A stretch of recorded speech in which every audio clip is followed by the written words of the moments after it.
Merry Christmas, folks. We're looking at the last week of December here. I just moved the bull mob onto a piece of fresh stockpile, and we got a little bit of rain yesterday. It rained all day, but it was just kind of a mist, just enough to get you wet. And it did knock the dust down and created some badly needed moisture. It helped.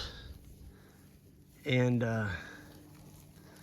yeah, I just wanted to tell people, I just fed my bale of hay today, right here.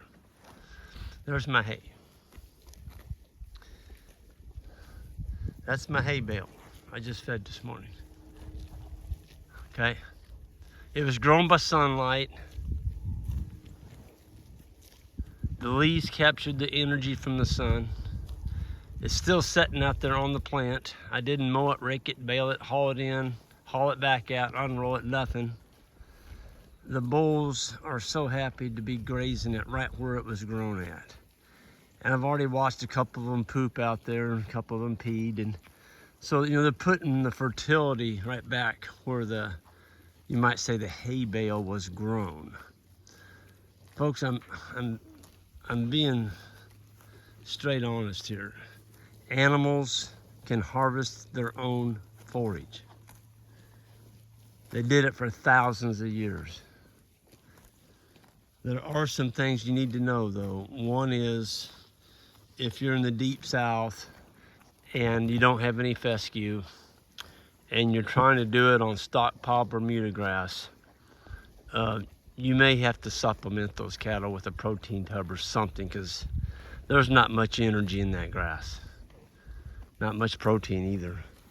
This stuff here, we did some tests on it a year or so back, and you're looking at 10-12% protein here. Well, to maintain an animal, you need 7. And so we're not just maintaining, as you can tell, these animals are fat. Somebody made a comment the other day on the YouTube. Love the comments, by the way. Please keep them coming. He said, Greg, he said, I just did a video with the bulls being moved. What kind of supplement are you using? Breeder cubes, range cubes, protein licks, what kind of grain and such? And I'm like, well, not feeding anything. Nope, not feeding anything other than what they're eating right there. There's a proof that it rained last night. So those bulls, that's what they'll do. They'll go down in a low spot, and it's not even cold out here, folks, but they're creatures of a habit. They'll go to a low spot and they just hang out. And so when it rained, that's where they all hung out last night. And so I'm not gonna let them go back to that spot. See that? Took me literally 3 minutes to do that. And it's not hurt. That'll come back. There's still sod showing in there. But if you leave them there, and let's say it's supposed to rain again tomorrow, and now they come back to that same spot and do that again, now they've went down 3 inches. Now you have a problem. You're gonna grow a lot of common ragweed. Everything that you don't want is gonna grow in that area. So just fence it off. It doesn't have to be hot. I've got a power source right there, but I just laid it on the ground. They're not gonna monkey with that. And that's because that fence there is hooked to a good charger, and it's putting out anywhere from 6,000 to 7,500 volts. Okay. Yeah. Don't buy a cheap charger. Just don't do that. I might be prejudiced toward one certain brand, and I am not a dealer of them, but they just work. And that brand is Speedrite. Speedrite bought Stayfix chargers. I used to be a Stayfix guy. Well, they just bought Stayfix and turned it into Speedrite. Even before that, there wasn't any difference between the two. They're both superchargers. Well, if I'm gonna spend money on a charger, I wanna sleep at night. I'm not gonna go down and buy the one that starts with a P. That's all I'm gonna say. Ends with K.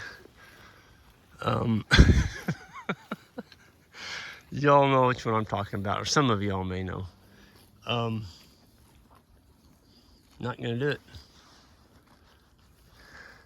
You want one when you touch that wire, it wakes you up.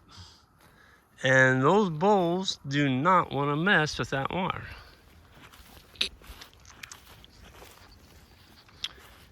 Yeah, last week in December, and I think they said the day's gonna hit 58. Jan's been picking mushrooms. Shiitake mushrooms are growing in our mushroom yard. 3rd week in December. I'm not gonna complain about the warm weather. I want to show you the progress that we've made. I started this project last week. I think I did 1 day by myself. Might have been, I say day, a couple hours. And then Jan came over and helped me one evening for an hour or two. And then Joel, our new intern, he came over. I brought him with me, and we put in 2 hours. Yeah, about an hour, hour and a half, 2 nights in a row. And look what we did. I mean, I'm gonna give you all a tip. There's no place to put this brush. And, you know, the landowner sure doesn't want it stacked right here. We don't have any place, it's steep out here. And so, occasionally we will burn brush, and this is what's gonna happen here. We don't have to worry about it burning off our stockpile because the bulls have already grazed this.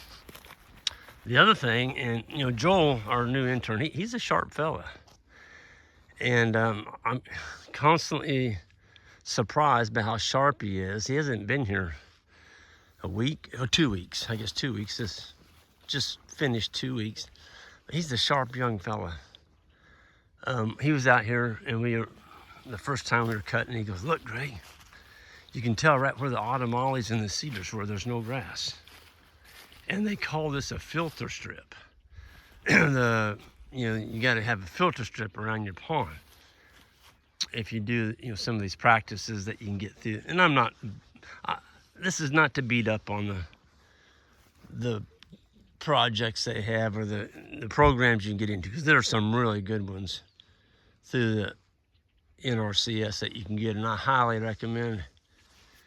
If you don't know about them, you ought to check it out. But this is one that I've got a little beef with, is there's no grass in there, none. Now, part of that, I'm not going to say it's the agency's fault. It's just the previous landowner didn't control the brush. And so it all grew up and killed out the fescue. And I understand why they do this. They want the fence back so that this area from the wire to the water catches, and it acts like a big sponge. It catches anything that's trying to get into that water, whether it's dirt, manure, urine, or whatever. It catches it. Well, folks, look at this. There's nothing here to catch. It's just bare dirt. It's because of that. We took care of it. Now, I didn't take all the trees out. I left a few cedars. I trimmed them up high so we can get some grass growing underneath them. The trees on that dam, there's only, I left that cedar, that's got to come out. I don't like leaving trees on the dam. There's 1, 2, 3, there's only 4 on the dam. They're small trees, but they got to come out. If you don't, the roots can get down into your dam, and then they die, and then the muskrats come in. It's a mess. But be honest with you, this is the first time I've seen this lake. And you have to apologize to the people up in Canada, folks. This is a lake in Missouri, all right? I know you guys in Canada are just laughing and hee-hawing. I've never saw so much water as I saw in Alberta this year. Jan and I were in Alberta for 28 days and doing those 9 grazing conferences up there. And I'm telling you what, folks, there is some serious water in Alberta. And I was told there's another province that's even got more. I'm not sure, I think it might have been Saskatchewan. Anyway, they've got water. Well, this isn't Canada. And it's pretty cool to see the water again. So I've made it to the dam, which is over here. And now I'm going this way. And you can see I've got my work cut out for me. I'm leaving the stumps about 4 to 6 inches high so I can see them, number one. I can get a lot more of my magical potion on them, which is a 1/4 crossbow with 5 gallons of red diesel. That is my mixture. And I mix it up in a bucket and then I transfer it into these jugs. Both of these jugs here are full. And then I paint it with a paintbrush onto my stump. I don't spray. I hate spraying, but I will paint that stump. And if you paint it right after you cut it, you never have to worry with it again. But see, here's a nice tree. That's a nice walnut. I'm gonna trim it up so someday Doug and Joanna's kids will have a veneer, maybe a veneer log to say. There's another one. There's a good one. So what you've got to do, folks, is when you stack your brush, you got to be very, you got to keep your concentration of where are you going to stack that brush at. If you're planning to burn it and you stack it next, there's a really nice walnut right there. I want to make sure I save that one. If you stack a brush pile right there where that cedar's at, it's going to torch that walnut. So you've got to visualize when you light the fire, what tree is it going to kill, or possibly. So I've got to be very careful. You know, I'm going to light this when it's a drizzle. I'm going to let it set for about a week or two. I'll come in here and put a feed sack, paper feed sack under that corner when the wind's out of the north, and it's going to go that way because that is the north. And if you light it on this end, the wind will blow your flame through that pile. Okay.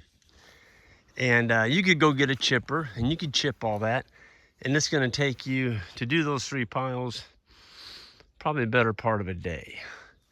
Time you rip all that out of there. And some of that's so big you can't, well, I shouldn't say you can't. If you had an industrial chipper, you could sure chip it. But, you know, in 12 hours of chipping, I can make a lot of progress on this other. So you got to choose your battles. And mine is right there. I have limited time. And this is a project I've kind of taken on myself. The boys are busy. I've got them doing lots of other things. And so this is kind of one that I've just tackled. But I have found when you stack your brush, let me give you all a tip. When you stack your brush, always put the big end of your tree or limb. This is a limb right here. Always put the limb ends, the big end, on one end of your brush pile. Don't stagger them. In other words, don't have a top facing this way and a trunk that way, a top this way and a trunk that way. You won't get a pile that looks like that. It's going to be a big old fluffy pile, and it's going to go clear over here. And then when you do try and burn it, it's not going to burn. It's too fluffy. Folks, these piles, I mean, look how dense these piles are. I think I may light this one at night. That's gonna be like a Roman candle because they're about 90% cedar. But the fire can't go that way. There's nothing to burn coming this way, and I'm not gonna leave these piles until they're burned down. It's just one of the things that I do. I don't like leaving a fire unattended. I don't care where it's at. But with that, I'm gonna go ahead and get out of here. The bulls are happy that I moved them and gave them their green bale of hay here toward the end of December. And it's a good day to be a bull, a South Pole bull on Green Pastures Farm here in mid-Missouri, because they're not eating hay, they're out there grazing. That's the way the animals are designed to do, is graze. And we like to see them do it. And that's because every day that they graze, folks, they're putting money in your pocket.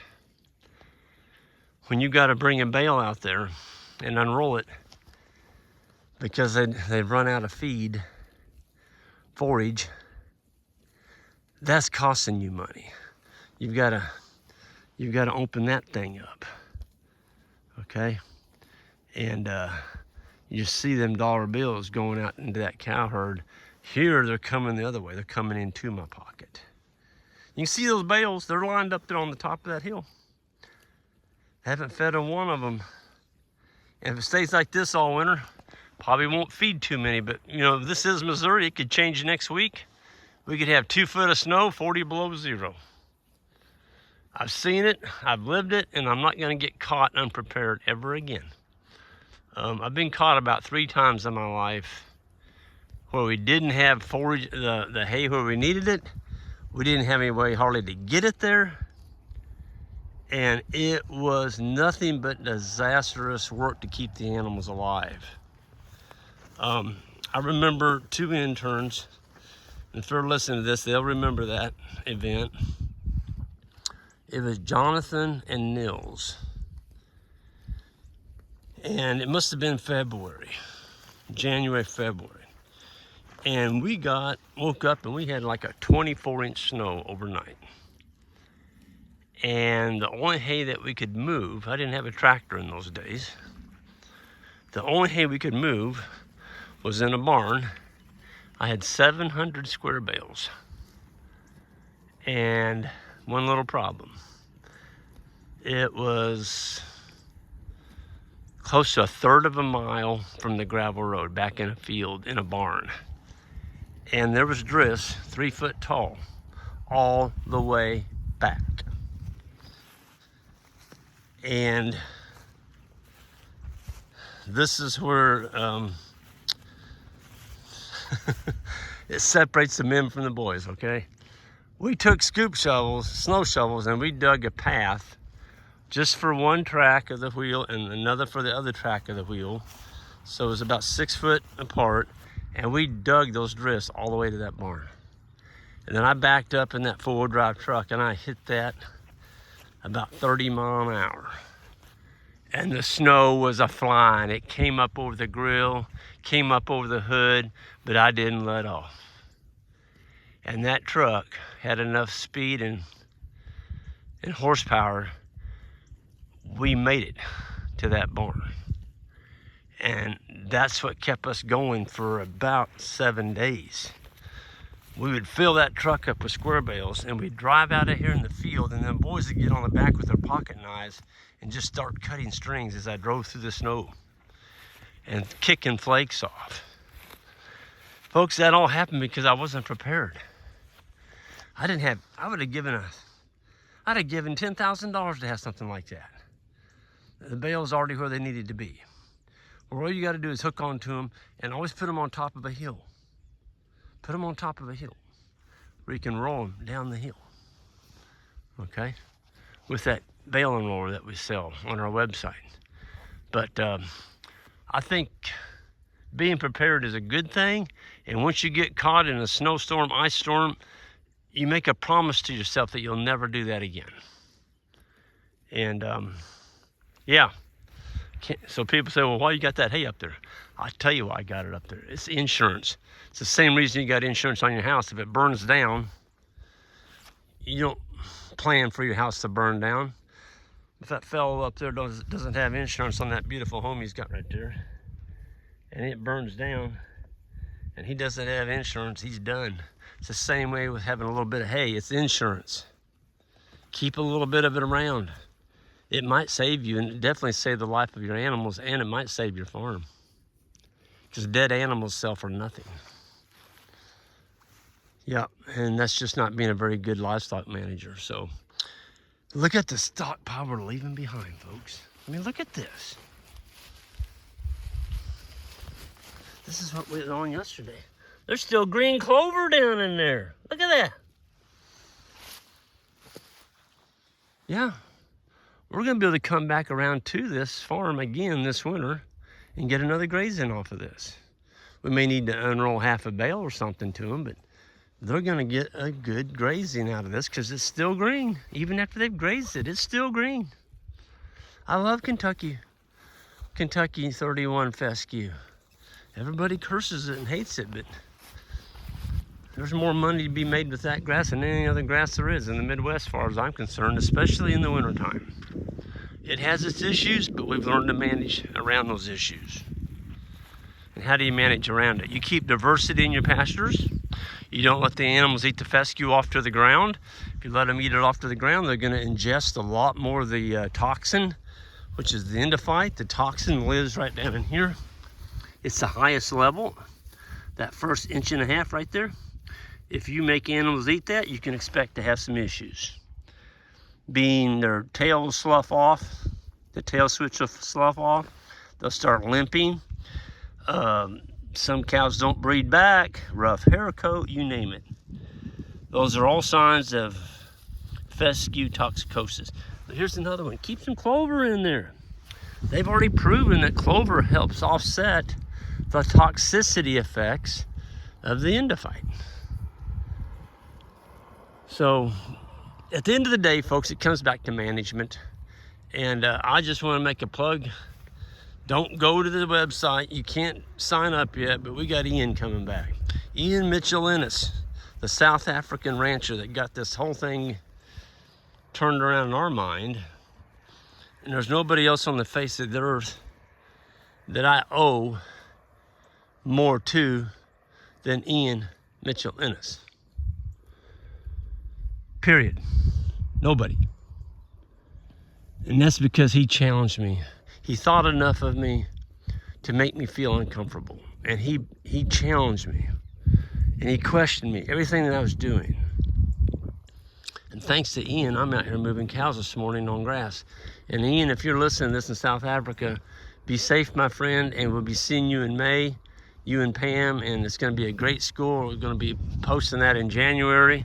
It's going to be held here at Green Pastures Farm. It's a 3-day advanced grazing school with Ian, one-of-a-kind person in the world.